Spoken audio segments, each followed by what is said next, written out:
ആ കല്യാണം വേണോ വേണ്ടയോ, ആ പാർട്ട്ണർ തന്നെയാണോ നിങ്ങൾക്ക് ചേരുന്നത് എന്ന് നിങ്ങൾക്ക് മനസ്സിലാക്കാൻ പറ്റുന്ന ഏറ്റവും വലിയൊരു ചാൻസ് ആണ് പ്രിമാരിറ്റൽ കൗൺസിലിംഗ് എന്നുള്ളത്. Hi, myself Steffi Justin. I M A second year psychology student. നമ്മൾ സാധാരണ രീതിയിൽ ഒരു വീട് വെക്കുന്നു അല്ലെങ്കിൽ പുതിയതായിട്ട് എന്തെങ്കിലും സ്റ്റാർട്ട് ചെയ്യുന്നു, നമ്മൾ വളരെ കൃത്യമായിട്ട് അതിന് വേണ്ടിയിട്ട് പ്ലാൻ ചെയ്യില്ലേ. ഒരു വീട് വെക്കാനാണെങ്കിൽ നമ്മൾ അതിന് ഡിസൈൻ നോക്കും, സിമെന്റ് എവിടെ നിന്ന് എടുക്കണം, കല്ല് എവിടെ നിന്ന് എടുക്കണം, അങ്ങനെയുള്ള എല്ലാ കാര്യങ്ങളും വളരെ പെർഫെക്റ്റ്ലി പ്ലാൻഡ് ആയിരിക്കും. അതൊക്കെ നമുക്ക് പ്ലാൻ ചെയ്യാൻ അറിയാം, വളരെ നന്നായിട്ട് നമ്മൾ പ്ലാൻ ചെയ്യുകയും ചെയ്യും, അത് എക്സിക്യൂട്ട് ചെയ്യുകയും ചെയ്യും, അത് അവസാനം എന്ത് ചെയ്യും, സക്സസ് ആകുകയും ചെയ്യാറുണ്ട്. പക്ഷേ നേരെ മറിച്ച് നിങ്ങൾ നിങ്ങളുടെ വെഡ്ഡിങ്ങിനെ പറ്റിയിട്ടൊന്ന് ആലോചിച്ച് നോക്കിയേ. നമ്മളൊരു കല്യാണം ആയി കഴിഞ്ഞ് കഴിഞ്ഞാൽ എന്തൊക്കെയായിരിക്കും നോക്കുന്നത്?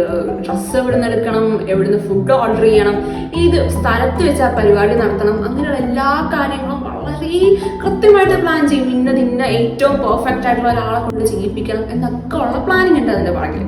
പക്ഷേ നമ്മൾ എങ്ങനെ ഒരു പാർട്ട്ണറിനെ ചൂസ് ചെയ്യുന്നത്?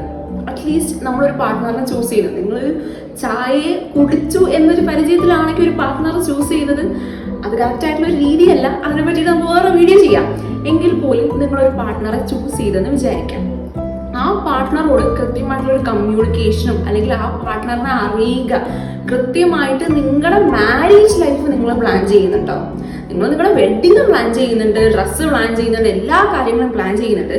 പക്ഷേ മാരീഡ് ലൈഫിന്റെ പ്ലാനിങ് എത്രത്തോളം ഉണ്ടായിട്ടുണ്ട്, അല്ലെങ്കിൽ അവിടെ വരുന്ന പ്ലാനിങ് ആണ് നിങ്ങളുടെ ഫ്യൂച്ചറിലുള്ള സക്സസും മാരേജ് ലൈഫിലുള്ള ഹാപ്പിനെസ്സും തീരുമാനിക്കുന്നത്. നിങ്ങൾ കല്യാണത്തിന് തൊട്ട് മുന്നേ ആയിട്ട് നിങ്ങളുടെ വെഡ്ഡിങ് ഡ്രസ്സും ഒക്കെ പ്ലാൻ ചെയ്യുന്നതിനേക്കാൾ മുന്നേ ഏറ്റവും ഇമ്പോർട്ടൻ്റ് ആയിട്ട് ചെയ്യേണ്ട ഒരു കാര്യമുണ്ട്, പ്രീമാരിറ്റൽ കൗൺസിലിംഗ് അറ്റൻഡ് ചെയ്യുക എന്നുള്ളത്. അതൊരു റിലീജിയസ് ഇൻസ്റ്റിറ്റ്യൂഷൻ്റെ ബേസിൽ നിങ്ങൾ അറ്റൻഡ് ചെയ്തോട്ടെ. പക്ഷേ വളരെ ഇതിന് വേണ്ടി മാത്രം ഇരിക്കുന്ന അല്ലെങ്കിൽ ഇതിൽ സ്പെഷ്യലൈസ് ചെയ്തിട്ടുള്ള തെറാപ്പിസ്റ്റും അല്ലെങ്കിൽ സൈക്കോളജിസ്റ്റും കാണും. ആ ഒരു സൈക്കോളജിസ്റ്റിൻ്റെ അടുക്കലോ തെറാപ്പിസ്റ്റിൻ്റെ അടുക്കലോ ചെന്നിട്ട് ഈ ഒരു കൗൺസിലിംഗ് എന്ത് ചെയ്യുക, അറ്റൻഡ് ചെയ്യാനായിട്ട് നിങ്ങൾ ശ്രമിക്കുക. അല്ലെങ്കിൽ അതാണ് നിങ്ങളുടെ മാരേജിനെ ഡിറ്റർമൈൻ ചെയ്യുന്നത്, അല്ലെങ്കിൽ അതും ഈ വെഡ്ഡിങ് പ്ലാനിങ്ങിൻ്റെ കൂടെ തന്നെ ഇമ്പോർട്ടൻ്റ് ആയിട്ടുള്ള ഒരു ഫാക്ടറാണ്. എന്താണ് പ്രീമാരിറ്റൽ കൗൺസിലിംഗ്, അല്ലെങ്കിൽ അവിടെ എന്താണ് നിങ്ങൾ ഡിസ്കസ് ചെയ്യാൻ പോകുന്നത്, എന്തൊക്കെ കാര്യങ്ങളായിരിക്കാം നിങ്ങൾ പരസ്പരം സംസാരിക്കാൻ പോകുന്നതെന്ന് നമുക്ക് നോക്കാം. അതായത് നിങ്ങളൊരു കപ്പിളാണ് and you are two different individuals. നിങ്ങൾ രണ്ട് സിറ്റുവേഷനിൽ നിന്ന് വരുന്ന രണ്ട് കൈൻഡ് ഓഫ് പാരൻസ് വളർത്തിയ രണ്ട് തരം മനുഷ്യന്മാരാണ്, രണ്ട് ജോലിയിലുള്ള ആൾക്കാരാണ്, അത്രയും ഡിഫറെൻ്റ് ആയിട്ടുള്ള ആൾക്കാരാണ്. അതായത് നിങ്ങൾക്ക് ഇമോഷൻ എക്സ്പ്രസ് ചെയ്യുന്ന രീതി ഡിഫറെൻ്റ് ആയിരിക്കും, നിങ്ങളുടെ ലൈഫിൽ കണ്ടിട്ടുള്ള രീതികൾ ഡിഫറെൻ്റ് ആയിരിക്കും. ഈ ഡിഫറൻസസ് ഒക്കെ സംസാരിക്കാനായിട്ടുള്ള ഒരു സേഫ് ആയിട്ടുള്ള ഒരു സ്ഥലമാണിത് പ്രീമാരിറ്റൽ കൗൺസിലിംഗ് എന്ന് പറയുന്നത്.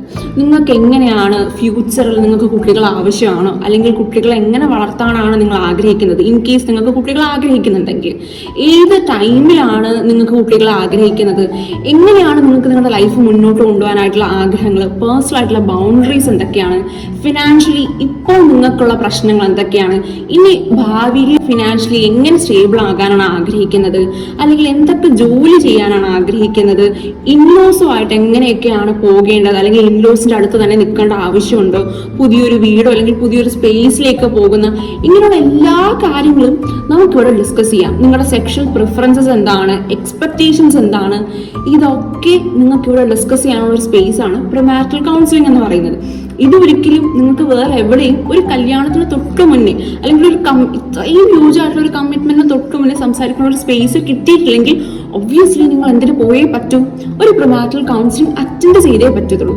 പല മാരേജും ഒരു ഡിവോഴ്സ് എന്ന് പറയുന്ന ഒരു കാര്യത്തിലേക്ക് അല്ലെങ്കിൽ ഒരു ബ്രേക്കേജിലേക്ക് പോകുന്ന സമയത്ത് എല്ലാ കപ്പിൾസും പറയുന്ന ഒരു കാര്യമുണ്ട്, ആള് കുഴപ്പമൊന്നുമില്ല, ആൾ ഓക്കെ ആണ്, പക്ഷെ ഞാനുമായിട്ട് അങ്ങ് സെറ്റ് ആകുന്നില്ല, എന്താ എനിക്ക് ആളെ മനസ്സിലാകുന്നില്ല. ചില സമയത്ത് അത് മനസ്സിലാകാഞ്ഞിട്ടോ അല്ലെങ്കിൽ ആളുമായിട്ട് അഡ്ജസ്റ്റ് ചെയ്യാത്ത തന്നെ ആയിരിക്കാം ഇഷ്യൂ. പക്ഷേ പല കേസിലും ഇവര് മാരേജിന് തൊട്ട് മുന്നേ ഇവർക്ക് വേണ്ട കാര്യങ്ങൾ എന്താണെന്ന് പറഞ്ഞിട്ടില്ല, ഇവരുടെ ബൗണ്ടറീസിനെ പറ്റിയിട്ട് സംസാരിച്ചിട്ടില്ല, ഇവർക്ക് ഇൻലോസിന്റെ കൂടെ ജീവിക്കാൻ പറ്റില്ല എന്ന് പറയുന്ന റിയാലിറ്റി ചിലപ്പോൾ ഡിസ്കസ് ചെയ്ത് കാണില്ല. നമുക്ക് വേണ്ട എല്ലാ കാര്യങ്ങളും ഒരു വീട് വെക്കുമ്പോൾ നമ്മൾ പ്ലാൻ ചെയ്യുന്ന പോലെ തന്നെ ഞാനെന്ന വ്യക്തിയെ പറ്റിയിട്ട് വളരെ കൃത്യമായിട്ടുള്ള ഒരു ധാരണ ഓപ്പോസിറ്റ് നിൽക്കുന്ന ഒരാൾക്ക് നമ്മൾ കൊടുക്കേണ്ട ആവശ്യമുണ്ട്. അതിന് വേണ്ടിയിട്ടുള്ള ഒരു സ്പേസ് ആണ് എന്ത് പ്രീമാരിറ്റൽ കൗൺസിലിംഗ് എന്ന് പറയുന്നത്. മാരേജ് എന്നത് ഒരു ലോങ് ജേർണിയാണ്.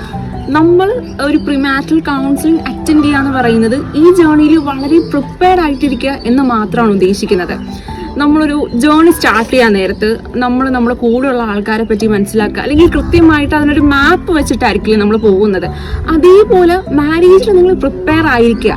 ഇനി വരാൻ പോകുന്ന എല്ലാ ചേഞ്ചസിനോടും അതൊരു ഹ്യൂജ് ആയിട്ടുള്ളൊരു ചേഞ്ചാണ്. ആ ചേഞ്ചിനോട് വളരെ പോസിറ്റീവ്ലി എങ്ങനെ നമുക്ക് അഡാപ്റ്റ് ചെയ്യാൻ പറ്റും അതിന് വേണ്ടിയിട്ട് നമ്മൾ പ്രിപ്പയർ ചെയ്യുകയും പഠിപ്പിച്ചു തരികയും പറഞ്ഞ് മനസ്സിലാക്കാൻ പറ്റുന്ന ഒരു സ്പേസ് ആണ് പ്രിമാരിറ്റൽ കൗൺസിലിംഗ് എന്നുള്ളത്. സോ നിങ്ങൾ ഇനി കല്യാണത്തിന് ഡ്രസ്സ് നോക്കുന്നതിനും വെന്യൂ നോക്കുന്നതിനും ഫോട്ടോഗ്രാഫർ ഒക്കെ നോക്കുന്നതിന് മുന്നേ ആയിട്ട് നിങ്ങൾ നിങ്ങളുടെ പാർട്ട്ണറുമായിട്ട് ഒരു പ്രിമാരിറ്റൽ കൗൺസിലിംഗ് അറ്റൻഡ് ചെയ്യുക. ആ കല്യാണം വേണോ വേണ്ടയോ, ആ പാർട്ട്ണർ തന്നെയാണോ നിങ്ങൾക്ക് ചേരുന്നത് എന്ന് നിങ്ങൾക്ക് മനസ്സിലാക്കാൻ പറ്റുന്ന ഏറ്റവും വലിയൊരു ചാൻസ് ആണ് പ്രിമാരിറ്റൽ കൗൺസിലിംഗ് എന്നുള്ളത്. സോ ഇനി കല്യാണം കഴിക്കാൻ പോകുന്ന നിങ്ങളുടെ ഫ്രണ്ട് ഈ റീൽ അയച്ചു കൊടുക്കുക.